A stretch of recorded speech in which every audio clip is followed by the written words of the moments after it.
Reality is fragile. Layers of code, history, and perception stitched together.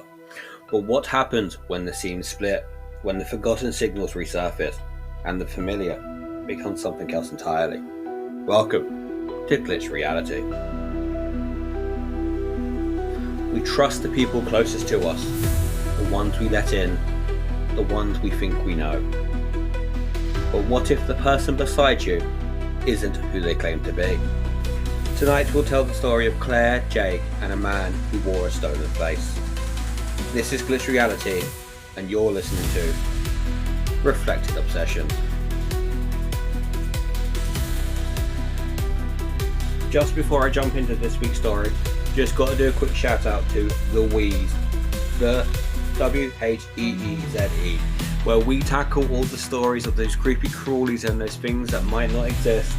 They tackle the stories of those real evil people in this world, the serial killers, the murderers, those downright dastardly people that will do anything in this world. So please do go check them out.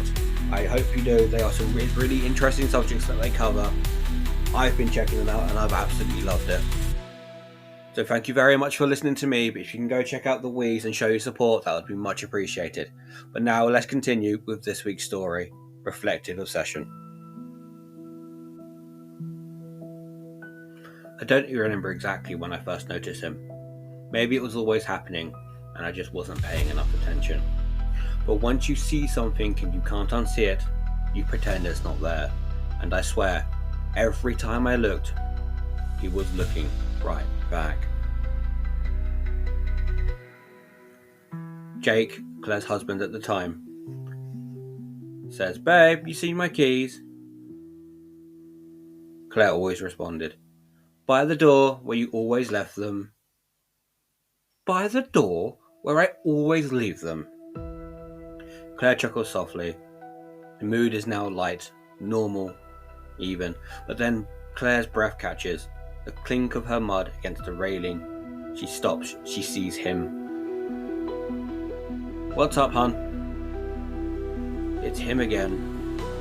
Jake steps out on the balcony beside her, his tone immediately sharpening. "Daniel!" Claire doesn't answer right away. Just the soft sound of her exhaling, a shudder under her breath. He's not pretending anymore, he's just standing there. A shift in the air, the distant hum intensifies slightly. "I'll handle it." Jake strides along, back inside, heading from door to door. Claire lingers, staring at Daniel. A drawn-out moment where neither of them move.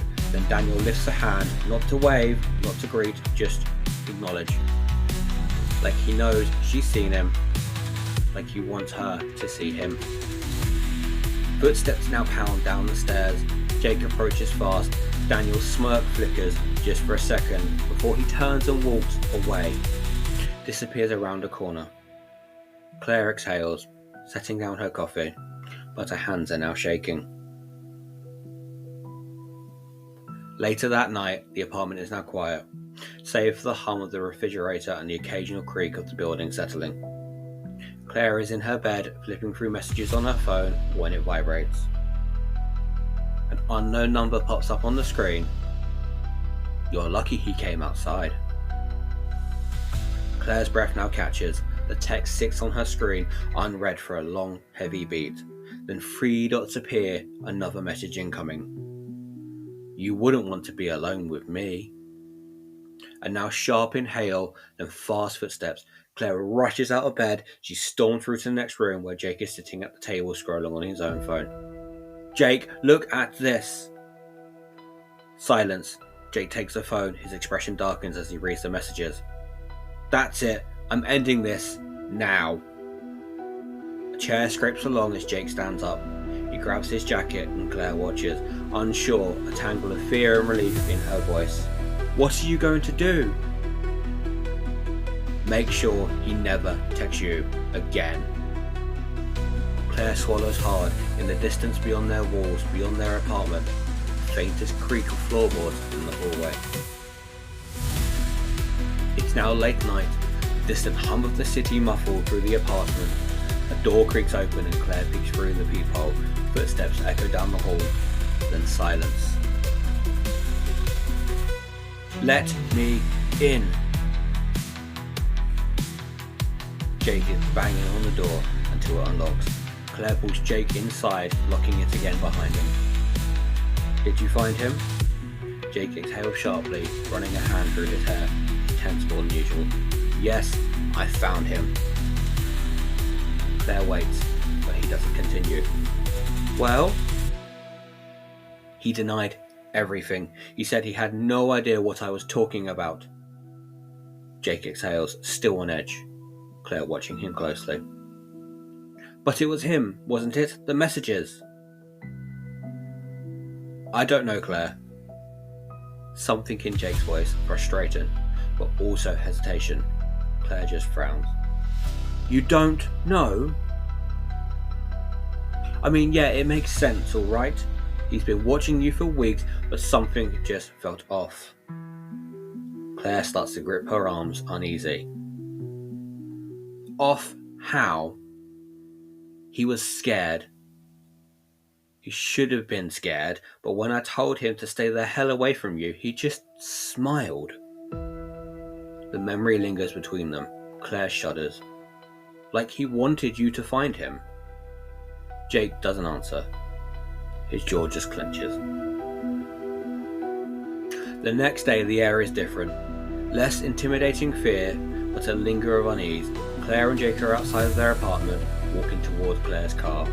She passes by the driver, glances down the lot. Daniel's apartment is visible from here.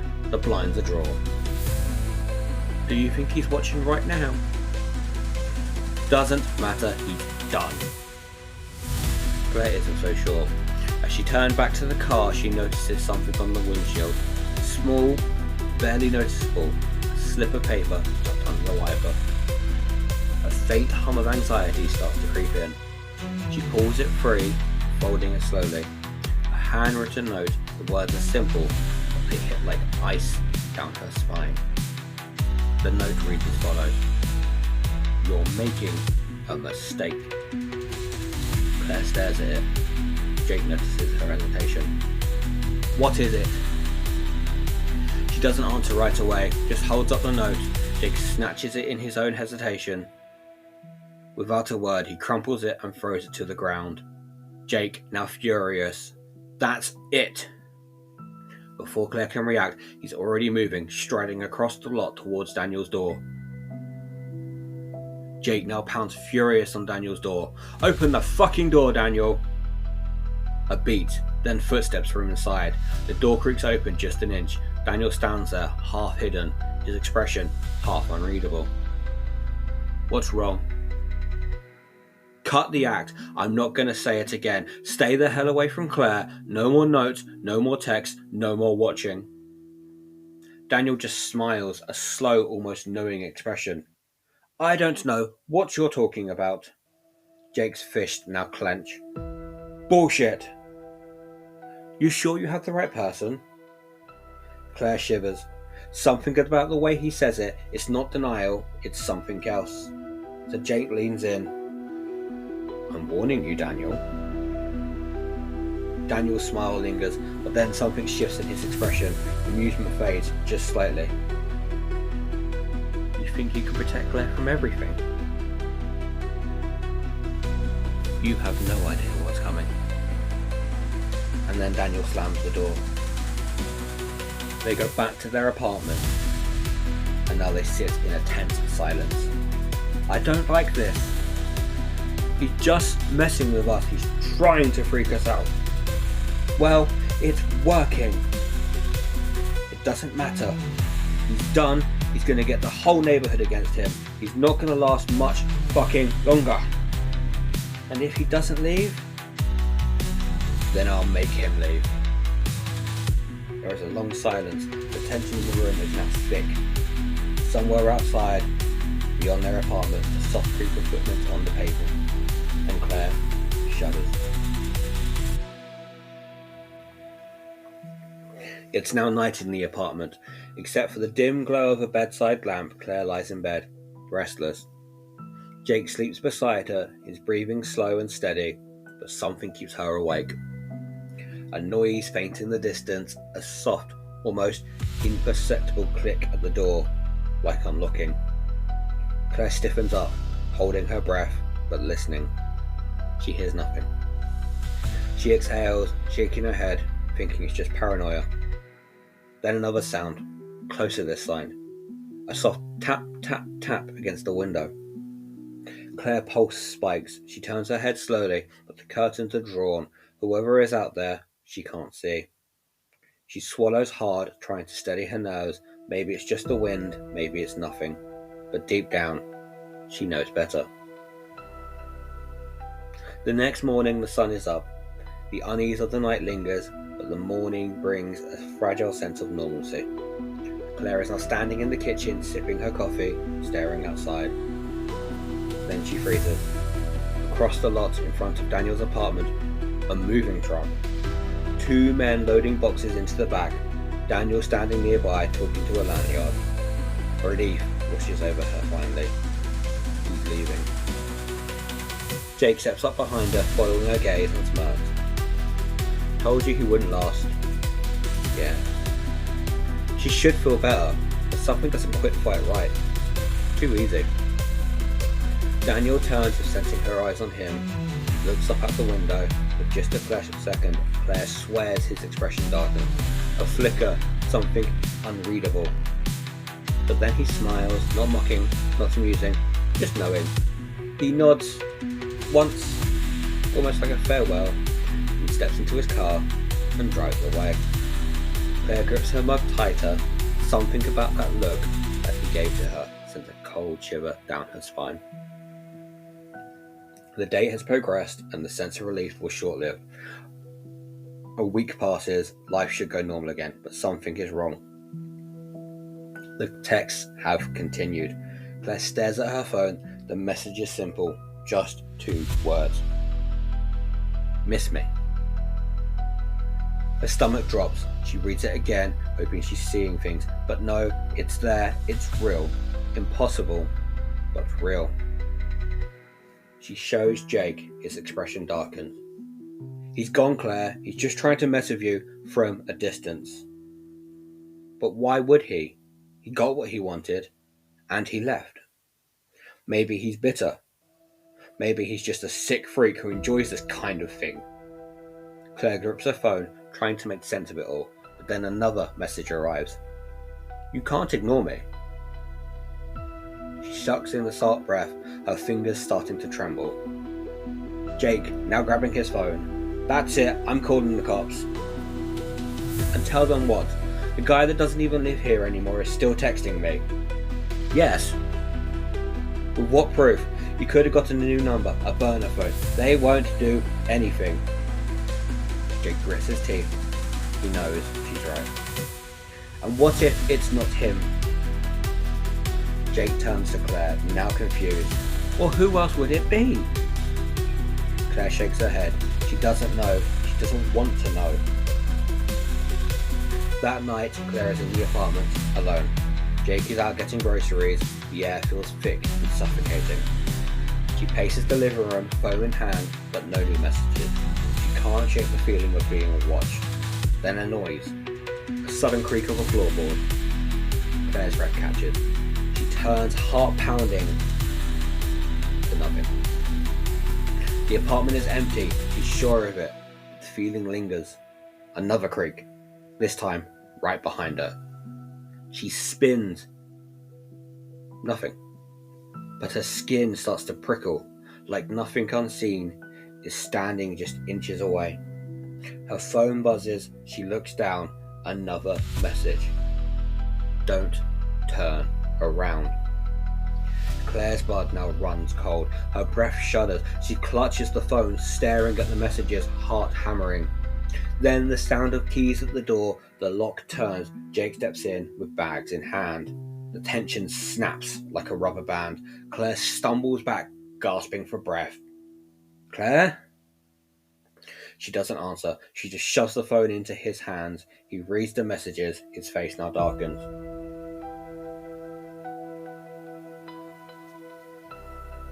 A long silence. Then he exhales, running his hands down his face. That's it, we're not staying here tonight.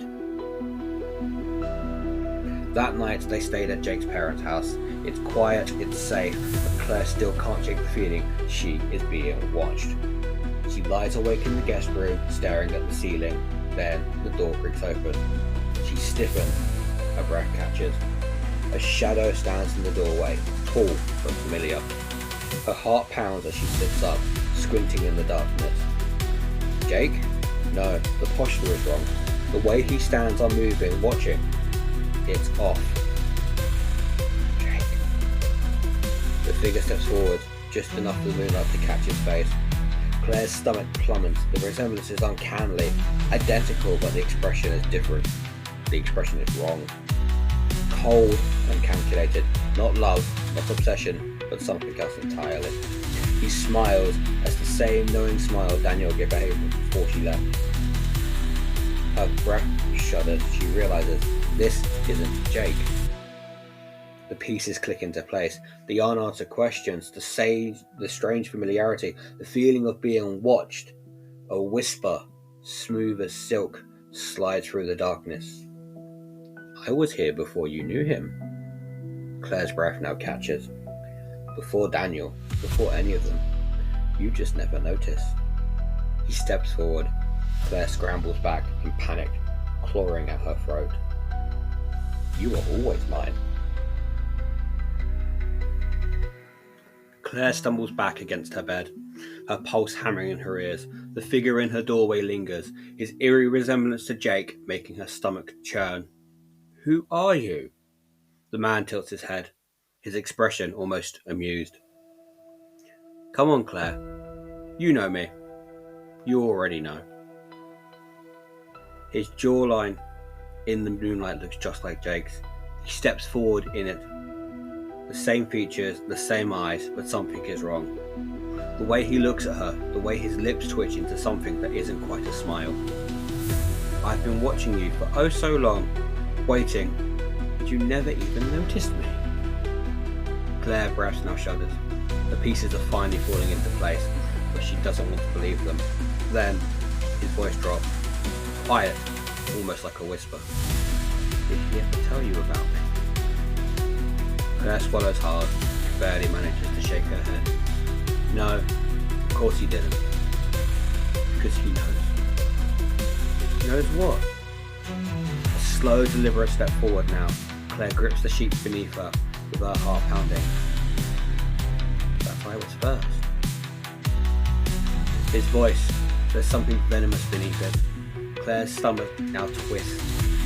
The air in the room is thick and suffocating. He stands so still, watching her. Then his tone shifts, softer, but no less unsettling. You see, it wasn't supposed to be me. I was the one that saw you first, who wanted you first. But then he came along and he took you from me. Claire shakes her head, panic crawling up her spine. This doesn't make any sense. I didn't even know you existed. His smile now fades. His gaze darkens. Exactly. A long silence. Claire's mind now races. She remembers the text, the strange presence, the feeling of being watched before Daniel even became a problem. Before she thought she had a stalker. Her blood now runs cold.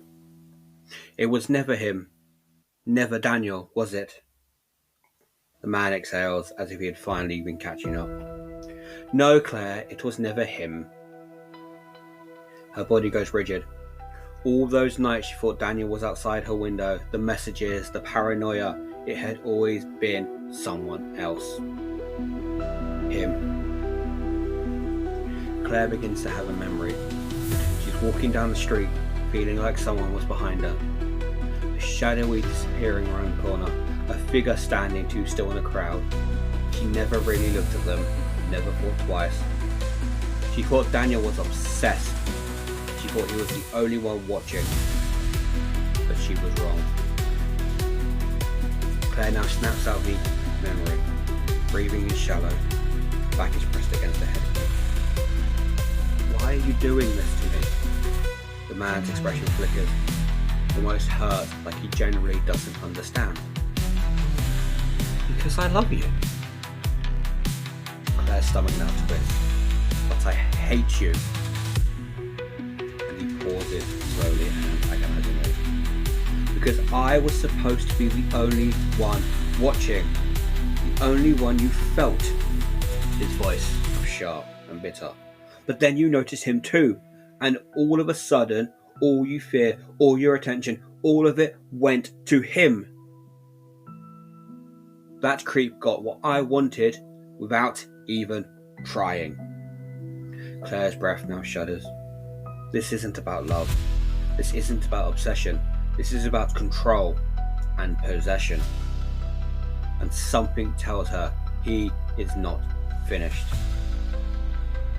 Then the front door opens downstairs and you can hear heavy footsteps. Jake comes in. Claire? Claire's eyes go wide, panic surging through. The man turns his head slightly as if considering something. Then he smiles, an ominous grin. I guess we're out of time here. He moves fast. Claire barely has time to react before his hands clamp over her mouth. Her scream dies in her throat. Heavy footsteps on the stairs. Jake is getting closer. The man leaves in, whispering in her ear, his breath warm against her. Shh, don't ruin the surprise. Jake, now making his way up the stairs. Claire is struggling against the man's grip, his hands clamped over her mouth. His body pressed against hers, pinning her to the bed. She kicks and thrashes, but he holds her firm. His voice whisper in her ear. Be a good girl, Claire. You don't want to spoil the reunion, do you? Her breath shudders. Tears prick at her eyes. Jake's footsteps now grow ever louder as he moves through the house. The creak of the stairs come closer and closer. Then the man does something that makes her stomach drop. He lets go. Claire grasps, sucking in the air, ready to scream, with his hand moved. Lightning fast to her throat, and he keeps pressed just enough to keep her silent. Now, let's not be dramatic. His voice is a perfect match for Jake's. Her stomach twists. The resemblance was almost uncanny, but hearing that same voice, those same tones, twisted into something so cruel, it was wrong. Footsteps. Jake is almost at that bedroom door. The man's grins down, Claire's eyes now gleaming. Time for the big reveal. Then he shifts. His whole posture changes. His expression resets, soothing into something familiar. The cruel amusement vanishes, replaced by something softer, something Jake-like. He steps back just as the door opens, just as Jake steps inside. Jake freezes. His brow furrows. Claire? His eyes dart first to her. She is sitting on the bed, as stiff as a board, her face pale and terrified. Then he looks up and sees him. His whole body tenses. No fucking way. The imposter, his identical twin brother, tilts his head grinning. Hey bro, long time no see. Claire's stomach lurches. The way Jake reacts, pure shock, pure horror, something deeper, it's all confirmation she needs. You! Yep, it's me! A slow, cruel chuckle. Didn't think I'd let you keep her, did you? Jake moves fast, too fast, his fist swinging before Claire can even process it, colliding with the man's jaw with a sickening crack. The imposter stumbles back, laughs, a wet, wheezing sound. Blood trickles from the corner of his mouth as he wipes it away, still grinning. There he is, my better half. Jake's breath is ragged, fist clenched so tight his knuckles are going white. Get the fuck out! The imposter just tilts his head, smile fading. That's not how this works, brother. I'll let you have your fun. I let you play house. But now it's my turn.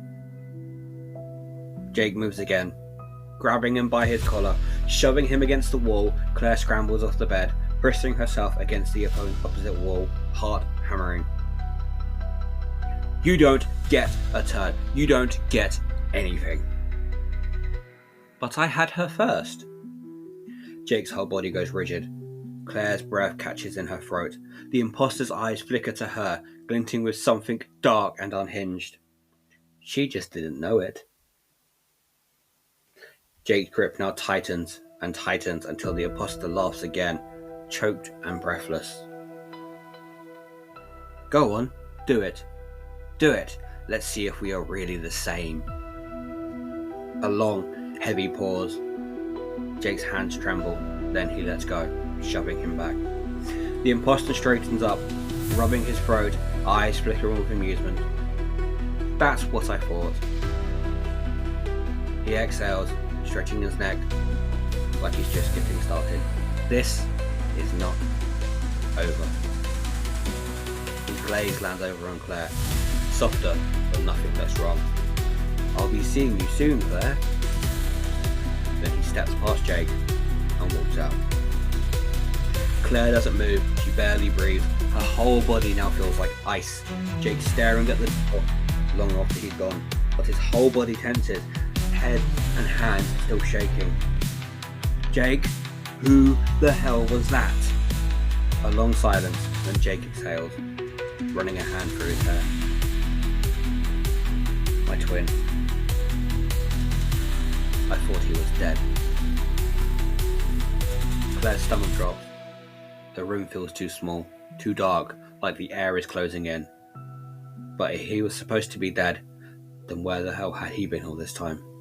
And worse, why had he been watching her for so long?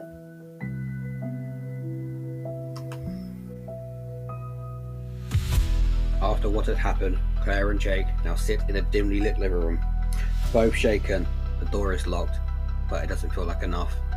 The weight of what just happened still pressing down on them. You thought he was dead. Yeah. Jake pauses. He rubs his hands over his face like trying to scrub away something invisible. When we were kids, we got separated, the foster system. He was always off, angry, clingy. He ran away when we were 13. No one ever saw him again. I thought he was gone. Claire's fingers dig into the couch. The memory of the imposter breathing on her skin, her perfect mimicry of Drake, makes her want to be sick. But why now? Why come back now? The voice catches. The reality is really sinking in.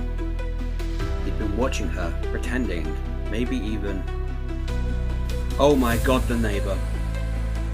Jake looks at her confused. The one who was obsessed with me. The one we moved away. He was jealous of him, wasn't he? Jake's jaw tightens. The pieces slot into place. His brother had there been all along, watching, waiting, building up resentment. Claire had been nothing more than a prize in a long-standing sibling rivalry. I should have known. I should have known. The landline now rings. A sharp, generous jarring ring. Claire and Jake now both freeze, and it rings again. And again. Jake stands up, slowly walks over, and hesitantly picks it up. Who is this? There's a slow exhale over the phone. Is that any way to greet your own brother? Jake's grip now tightens on the phone. Claire watches, heart hammering. I just wanted to say goodbye. Good. Don't come back. Oh no, not for me. Jake stiffens. The imposter's slight voice turns wistful. I told you, Jake. You don't deserve her. You never did. If I can't have her, neither can you. Jake's stomach drops. A loud thump echoes from upstairs. Claire jerks in fear. Jake now slams the phone down and bolts for the stairs. Claire right behind him. They both reach the bedroom and freeze. The window is open.